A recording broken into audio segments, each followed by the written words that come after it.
अपने हिसाब किताब क्लियर रखें। आज तकरीबन लोगों के हिसाब किताब क्लियर नहीं है, एक्सपेंसेस उनको बुक करना नहीं आते। इसके बाद उनको एक इंपॉर्टेंट चीज़ जो नहीं आती वो होती है यूनिट इकोनॉमिक्स। प्रोडक्ट बनता कितने का है, उस पर कौन कौन सी कॉस्ट लग रही है, इसके बाद कहाँ उसकी टोटल प्राइस पड़ी, आपने जो रिटर्न आया अगर तो रिटर्न के चार्जेस उसमें लगाए हुए कि नहीं लगाए हुए। एक बंदा है कह रहा है यार मैंने फैशन ब्रांड बनाया, पैसे नहीं बन रहे, मतलब शूट कितने का कराता है, उसने बोला मैं इतने का शूट कराता हूँ पर आइटम, मतलब कभी शूट के पैसे डालने आइटम पे, कह रहा है नहीं। तो मतलब जो शूट के तुम्हारे चार्जेस है ना वो नंबर ऑफ यूनिट्स पर डिवाइड होके उस कॉस्ट का पार्ट बन जाता है मार्केटिंग। ये नहीं होता मैं अलग से मार्केटिंग, फिर वो पता है क्या सोच रहे थे, ऐसी सोच जब होती है ना तो वो ये सोचता है जब उसको कहते हैं ना खर्चे कम करने, मार्केटिंग कम कर देता हूं। अबे मार्केटिंग कम नहीं करनी, मार्केटिंग को वहां डाल भाई, मार्केटिंग को वहां डालेगा तो ऑटोमेटिक काम बढ़ेगा ना, फिर लगाओ पागलों की तरह। और फिर लोगों की एक सोच होती है, मैं कहता हूं हमेशा कंज्यूमर पर्सपेक्टिव से सोचें अपने ब्रांड को, खुद ना सोचें कंज्यूमर क्या इस रेट पे प्रोडक्ट लेना चाहेगा, सही है। ये ना सोचो यार मैं 500 रुपये बढ़ा दूंगा, नहीं लेगा। क्यों नहीं लेगा?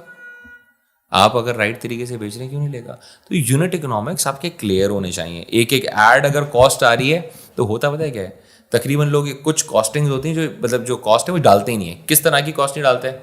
अब फॉर एग्जाम्पल आपने 100 ऑर्डर किया, फेसबुक से आपने ऐड चलाई हुई थी परफॉर्मेंस मार्केटिंग के थ्रू, अब आपके पास 100 ऑर्डर आ गया। अब आपने बोला है 100 की per unit cost for example order cost 400-500 रुपये, आपने बोला 500 रुपये कॉस्ट है, 100 ऑर्डर मैंने किया, 50,000 मेरी कॉस्ट है। अब जब ऑर्डर रिटर्न आ रहे हैं 20, सही है, 30 ऑर्डर रिटर्न आ गया, तो एक तो 30 ऑर्डर की रिटर्न कॉस्ट आपके कोरियर कॉस्ट में ऐड हो जानी चाहिए। आपके हर आइटम में आपको पता होना चाहिए कि भाई मेरी 30% एडिशनल कॉस्ट है, वो कॉस्ट यहाँ पे डाके बाकी 70 ऑर्डर पे डाल दें, सही है। तो आपकी कॉस्टिंग एक तो क्लियर है कोरियर की। इसके बाद जो 30 ऑर्डर की आपकी कन्वर्जन कॉस्ट थी, जो तकरीबन लोग डालना भूल जाते हैं, वो कन्वर्जन कॉस्ट भी तो डालें अब आपके अपने मार्केटिंग पे। तो अब वो जो 70 ऑर्डर पे जो 30 ऑर्डर की भी आपने डाली ना, तो आपकी कन्वर्जन कॉस्ट जो 500 रुपये थी वो हो सकता है 700 रुपये टच कर जाए, सही है। वो 600-650 रुपये टच करेगी तकरीबन। अब वो जब वहाँ गई ना, अब आपको पता है 650 मेरी कॉस्ट है, मेरी कोरियर कॉस्ट 200 नहीं है क्योंकि ये माशाल्लाह रिटर्न आते हैं तो 350 है। अब आपने बोला यार मेरी 1,000 रुपये के आसपास तो कॉस्ट आ गई है, 900-950 1,000 रुपये मेरी कॉस्ट है। अब मुझे ये पूरी कॉस्ट डालनी है मेरे प्रोडक्ट में, जहाँ मैं कॉस्ट ऑफ गुड्स सोल्ड निकाल रहा हूँ कि मेरे प्रोडक्ट की ये कॉस्ट थी, उसमें मैंने इसको मार्केटिंग एंड सेल्स की कॉस्ट ऐड की। इसके बाद आपने बोला अब जो है ना वो मेरा नेट प्रॉफिट है। कितने बिजनेसेस ग्रॉस लेवल नुकसान कर रहे होते हैं आपको पता है? उनको पता ही नहीं होता, उनको दिख रहा होता है मैंने वो ऐड लगाई हुई है, बोला 50,000 की ऐड चलाई है, अरे यार ये सारे आइटम में माशाल्लाह इतने पैसे बच रहे हैं। लेकिन जब वो उसको डिवाइड करके जब बाद में डालते हैं ना, कभी क्लोजिंग करते हैं या कभी किसी इन्वेस्टर के मुझे से आगे बंदे के बैठ जाएं, और इसके बाद जब मैं उनके खाते खोल के उनको जब बताता हूँ कि तुम्हारी कंपनी सेंस ही नहीं बनाती भाई, तो वो जाके वहाँ फंसते हैं। तो कैलकुलेशंस बहुत इंपॉर्टेंट है। ये जो मैं कहता हूँ ये कैलकुलेशन होती है ना, बड़ा सा मेरे टेबल पे इतना बड़ा कैलकुलेटर पड़ा है किराना स्टोर वाला, यूँ हम कैलकुलेट करते हैं टक टक टक। ये आदत है कि यार ये चीज़ यूँ है, ये चीज़। और बिजनेस के साथ भी जब मैं बैठा होता ना कंसल्टेशन में, तो मैं उसको बताता हूँ कैलकुलेटर के, तो ये यूँ है, यूँ है, यूँ सेंस बनाता, यूँ सेंस नहीं बनाता।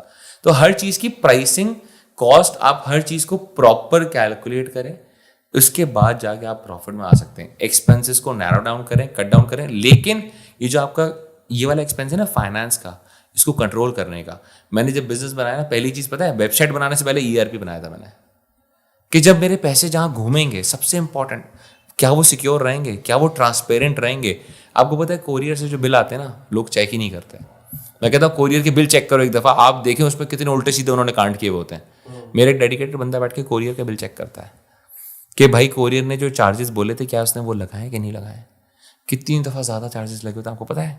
इतने ज़्यादा चार्जेस लगे हुए होते हैं बीच बीच में कि अगर आप लमसम चले गए ना तो आप गए।